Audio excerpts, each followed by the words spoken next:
Hello everyone, and welcome to the first Let's Play on this new gaming channel of mine. And it is one that I have mentioned a ton of times and have talked about playing forever, and that is Super Mario Sunshine for the GameCube. One of my favorite 3D platforming games of the many that I've played. It's not my favorite 3D Mario game, but I do like it. I like how unique the level setup and just generally the premise of the game is different than your standard Mario fare, I guess. It doesn't make any sense or anything, but if you're going to a Mario game for any sort of coherent plot or anything like that, then you'll probably be sorely disappointed. And yeah, I'm just letting this intro kind of go.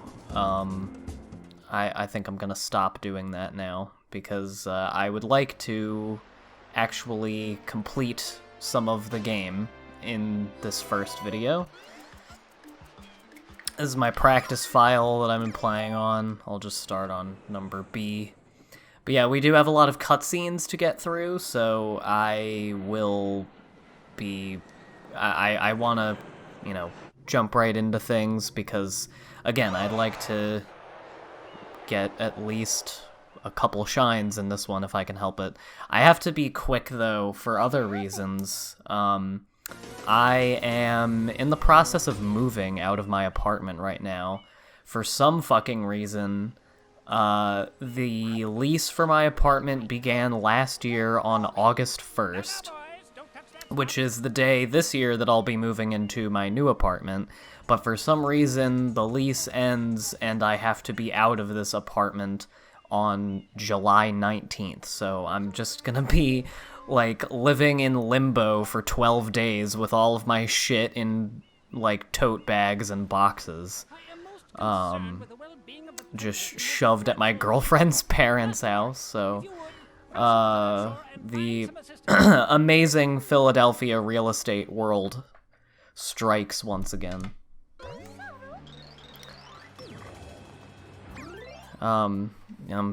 Let me check something real quick. Alright, I was just making sure OBS was aware of the game. Had trouble with that, and already bumping into shit. I will say, one of the things... This is the thing making this game unique and cool, which is the flood. But the thing that kind of keeps this game from being a truly superlative 3D Mario game, in my opinion, is the jumping and movement physics, especially when you're not using an actual GameCube controller, which I am not, can be kind of fucky, especially in the secret areas that, if you're not familiar with... I feel like everybody watching this probably is familiar with this game, but if you're not, you'll get what I'm talking about in due time. But the secret missions in this game, where you lose the flood, are just, in my experience, at least replaying this game recently, are much more, slippery and less precise. Because every time Mario lands, he, moves forward a little bit, and I don't know, just stuff about timing the jumps and just the physics of everything is a little bit strange. And I've successfully talked over all of the cutscenes in this game so far, but I'm not really worried about that. So yeah, this, if you are not aware again of this game, this is the flood. You can do these things with it. Mostly just... Oh yeah, the camera. The camera is a major element of this game not being amazing. Because even Mario Galaxy, I don't know why I'm fucking around. Even Mario Galaxy, where you're pretty much just walking around on like complete spheres, which is very awkward in that game. Hello? Yeah, do the big spray. It is awkward in that game sometimes, but the camera manages to orient itself in a way that is decipherable by human eyes in most cases. Unlike this game, which will sometimes just shove the camera behind walls and not help you out at all. Let's see if... Is this guy gonna give me something if I clean him? Oh no, because it's my fault. Yeah, one of the most frustrating sort of plot things about this game is that everybody in Isle Delfino seems to think that you are Shadow Mario, even though, you know, you're not made of blue shimmering goo and don't have red eyes. Not to mention, you're running around with a big water pack trying to clean everything while he's running around spraying his splooge everywhere. I just feel like, you know, people, I've heard a lot of people shit on this game for those things before. Again, I don't really care about any sort of plot thing in a Mario game, but it is kind of stupid that they just cannot tell the difference. And yes, endangering our very way of life. Indeed, how can one not be aware of what is going on? Though it is daytime in Delfino Plaza, our poor residents tremble beneath a veil of darkness. Expert Shine scholars have determined that this darkness has arisen because all of our guardians, the Shine Sprites, have vanished from their gathering spot at the Shine Gate. The reason? It's quite obvious. This horrible graffiti is to blame. Behold this sketch of the perpetrator. This guy's voice vaguely reminds me of... I do not remember the name of the channel, but the dude who does the silly, like, drawing tutorials. Like, he made the tutorial of how to draw a grandma.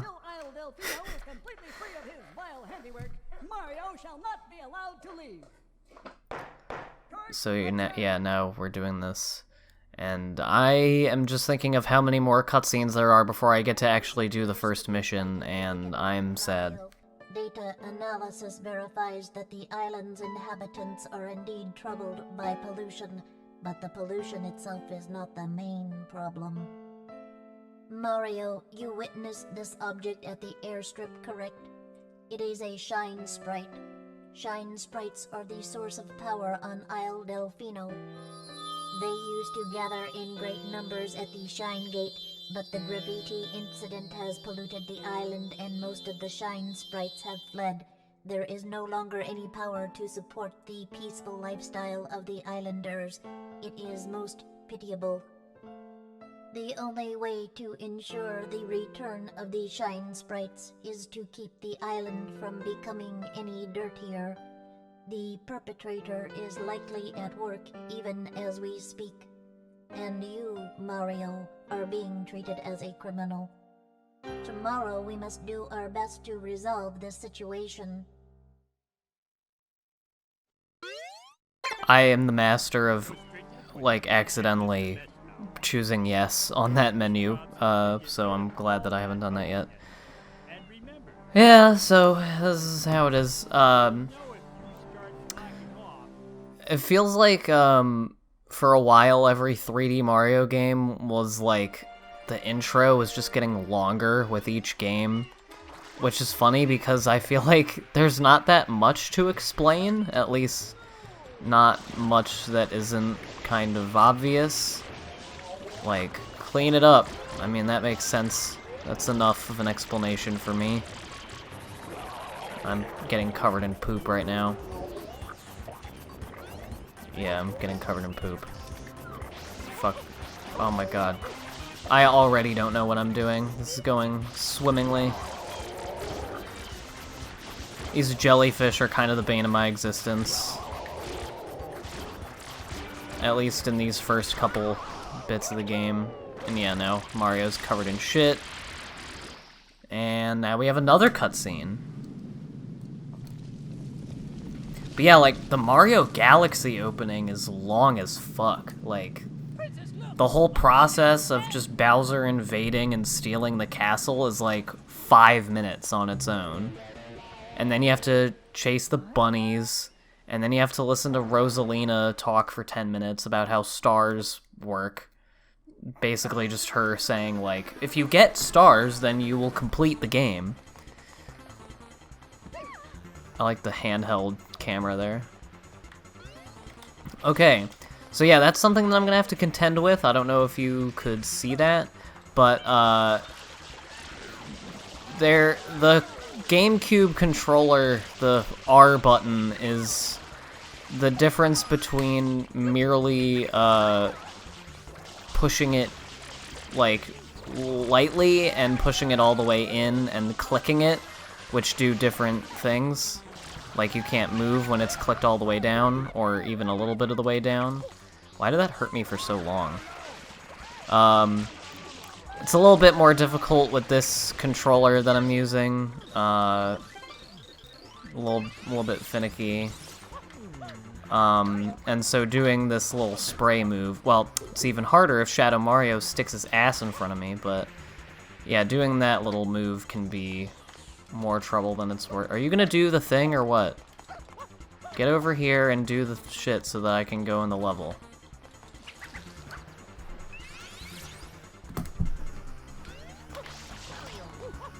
I tried to do the Superman pose. If you get him deep enough into his dive move, then when he gets sucked into the level, it looks like he's doing Superman shit. Alright, Road to the Big Windmill, Bianco Hills. This is the first area of the game. It's pretty basic first level of a Mario game. Grassy hills and things kind of level. There is lots of stuff. That was very weird. There is lots of stuff to be done in this, in that part over there. But I am not gonna do it because I just want to actually complete something. Oh, I guess now would be as good a time as any to say that, I do plan on this being a 100% run. The way that I play through this game just on my own is that I do the first 7 main missions of all of the levels, which are all of the ones, and then they end with a Shadow Mario related mission. And those are the ones that you need to unlock the final level of the game. So I'll be doing those first just because those are the main missions.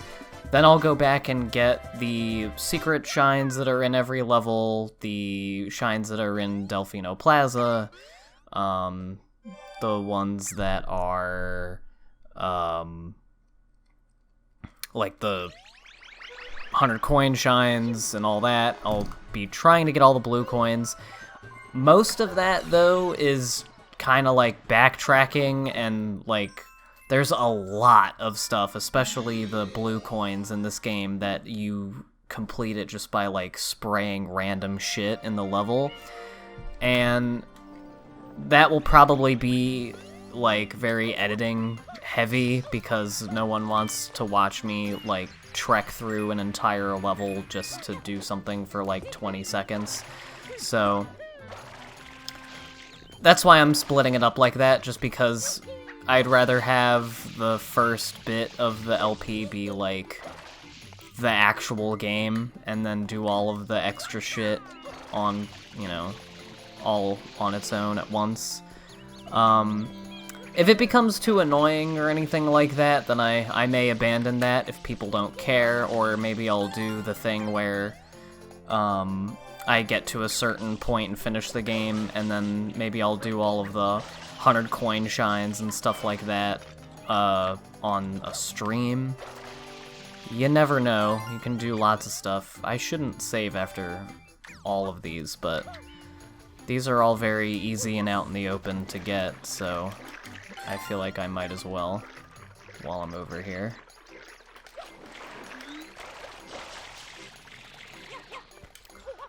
I apologize if you have no familiarity with this game and I'm saying absolutely nothing about what's actually going on in it, but it is many years old and, like, one of the most... At one point, this was one of the most, like, Let's Played games on YouTube. There was a space of, like, 2 years where even just in the very limited realm of video game people that I watched at the time, there were like 4 or 5 people doing it within a space of a year or so. I guess it was just the right time in this game's lifetime, like 7 or 8 years after it came out, where everybody had played it, most of the people doing it. I mean, most of the people that I watched were Nintendo heads, so all of them had played it before, but it had been just long enough that they were still kind of like revisiting it and didn't know everything that was going on. Those were good times.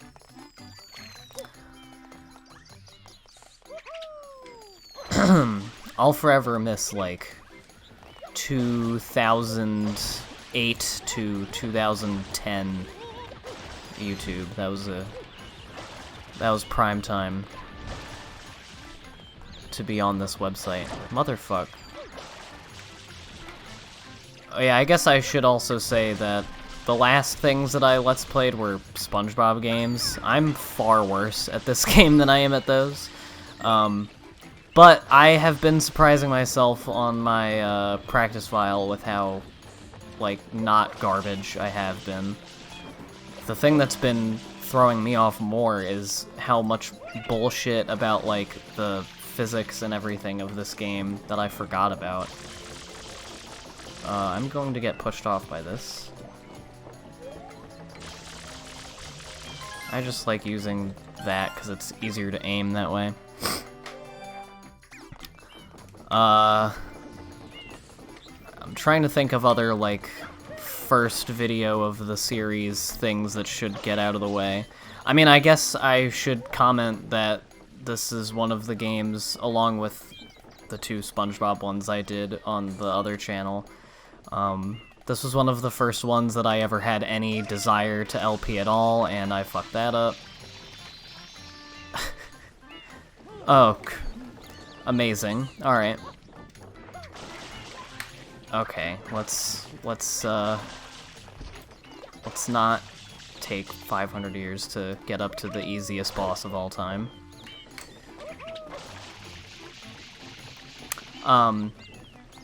And many of you who are familiar with me will know that my desire to do game stuff in the first place was because of Picked Up on a Bus, and this was...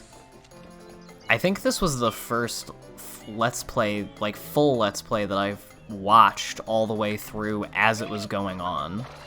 And it was in the, like, early summer of 2009, which I guess is 10 years ago on the dot, which is pretty wild.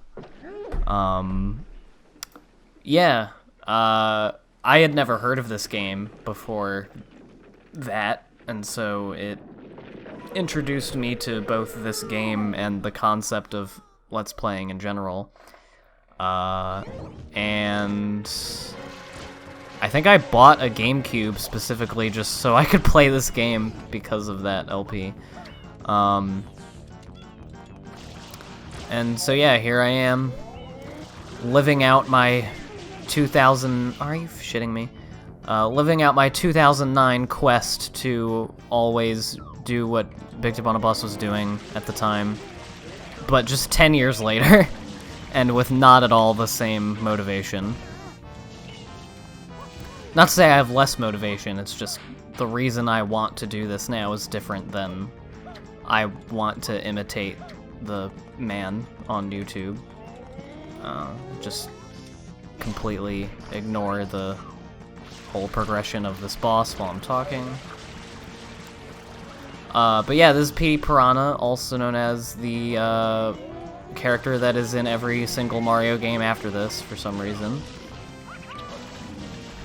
And you fight him 3 times in this game, and it is the exact same thing. Or maybe just twice. The boss, if you could even call it that, the boss from the beginning that's just the little penis that comes out of the goop that you have to spray in the mouth, that I've already fought twice. I think you do it 5 times in this game, and I'm not really sure why. It's not like it's difficult or anything, it's just the goop monster. But I think that's a good amount of first video progress to be made for this, unless is the thing gonna happen? Is the thing there? Yeah, there's the thing. Well, okay, I'll do the thing and then I'll call it a video. I'm hoping to breeze through at least the main portions of these levels pretty quickly. I don't want this to take like 48,000 videos, but it might take 48,000 videos, especially if I get lazy with editing and don't do my bit to make sure that trying to get all the blue coins and 100 coin shines is not the most boring thing ever. But yeah, now let's fight this mini-boss for a 3rd time. And yeah, if you hit him when his mouth isn't open, then he just does that little shake. Oh. Hey, it's like we get to fight him a 4th time, because now we just get to do it again. And this is not the last time that we'll be doing this. Alright, one more. There you go. And I wish you could get on top of the hut by doing this, but yeah, it just places you over there. This is another level that we are already able to get into, but I will not be going into yet, even though I like it more than Bianco Hills. Where the fuck did you come from? Excuse me? I don't remember you being anywhere. Also in here is Raccoon Town. These are who you give the blue coins to. If I'm not mistaken... Alright, well don't shit on me, jeez. They'll give you a shine for every 10 blue coins you get. I think there are 240 of them, which is kind of ridiculous. They go from being hidden in incredibly obscure spots to being, like, just right out in the open in front of you. Here's one. I'm gonna get it now. Yeah, there's all kinds of crazy crap to do in this game. And to collect. But I like collecting stuff in games, so I'm okay with that. If I had like a dream, well, it wouldn't be my dream job, but a job that would be fun would be, and it isn't a job that someone actually does, like dedicatedly, which isn't a word. Okay, let's just not do that. Being the person who, like, hides things like blue coins and shit, or anything else in any, like, collect-a-thon platformer game. That would be fun, because that is an element of a lot of games that I play that I enjoy. Is all of the stuff that you collect. Alright, so yeah, no point in just walking around Delfino Plaza babbling at this point. Next time I'll continue Bianco Hills and blah blah blah.